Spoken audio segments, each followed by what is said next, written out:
way that we take our stance behind the plate.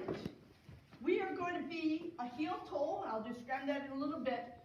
I'm going to have you start out with your hands on your knees, and you are going to have shin pads.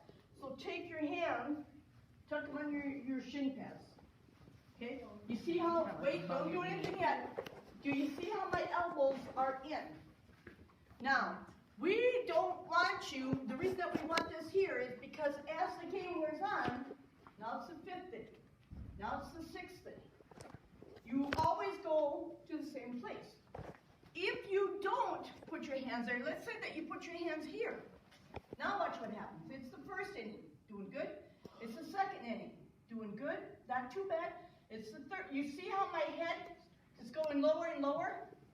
Maybe by the 5th game of a tournament, you might be doing this. If they pitch that ball, what's going to happen to my head? You're going to get hit. You're going to get a concussion. That would be a bad day. Please, start here. Ultimately, you will want to be here with your elbows tight. This is a difficult position to get into. This is what advanced umpires do. This is what I do. However, you are starting out. Starting out, I want you here. Now, go find an open plate. One person per plate.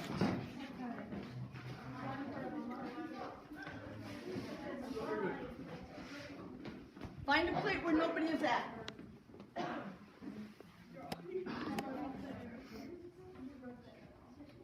We have, how many extra plates do we have? One extra? Sweet! That is awesome. I'm going to show you how to step in so that you get the absolute best look at that pitch. Now, we know that in USA softball, if we have a softball, Michelle, will you check to see if I have a softball in there? I went, excellent, thank you. Softball, armpit. The bottom of the ball at the top of your armpit. This is a strike. The bottom of the ball at the knee. This is a strike. Now, this is not the strike for high school. It's not the strike for college. But for a 10 and under, we want the kids swinging. The purpose of the game at the 10 and under is have the girls swinging. So that little Susie hits the ball to little Mary, who throws it out to Chanel to get the ball at first. We want the kids involved. So, in a perfect world, we want the ball to be right at the edge of the plate. If it is to the outside, this can be a strike because what do we want the kids doing? Swinging the bat, you bet. If it is to the inside, if you have it that far off the plate, what's going to happen to little Mary? She's going to get hit. Then what is she going to do at 10 and under when they get hit? Cry. They're going to cry. Then what's going to happen? Then she'll have to go home and go to therapy. We don't want any kids going to therapy.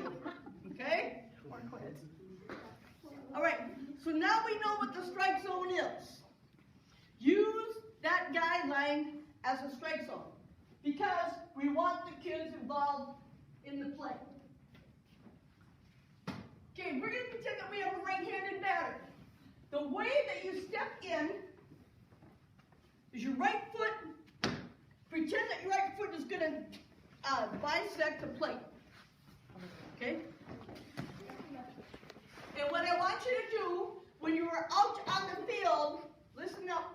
When you're out at the field, I want you to actually take your foot and make a line because that is going to be your starting point. Now, we don't have enough room here to have the idea in our head of a catcher. So we're just going to go with what we have. Right-handed batter. Right foot, the point of the plate, and go. Right foot, point of the plate.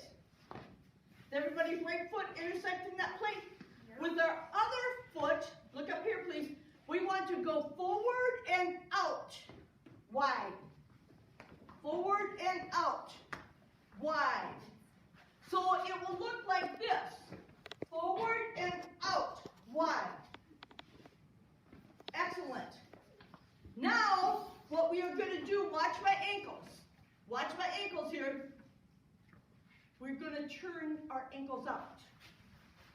Because when we drop down, everything is going to be biomechanically sound.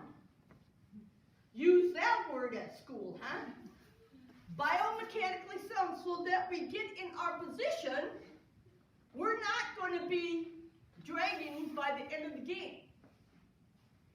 So, come up, relax. Right-handed batter, right foot, swing forward and out. Ankles out, drop down, set. Don't move. Everybody freeze. Can you get wider?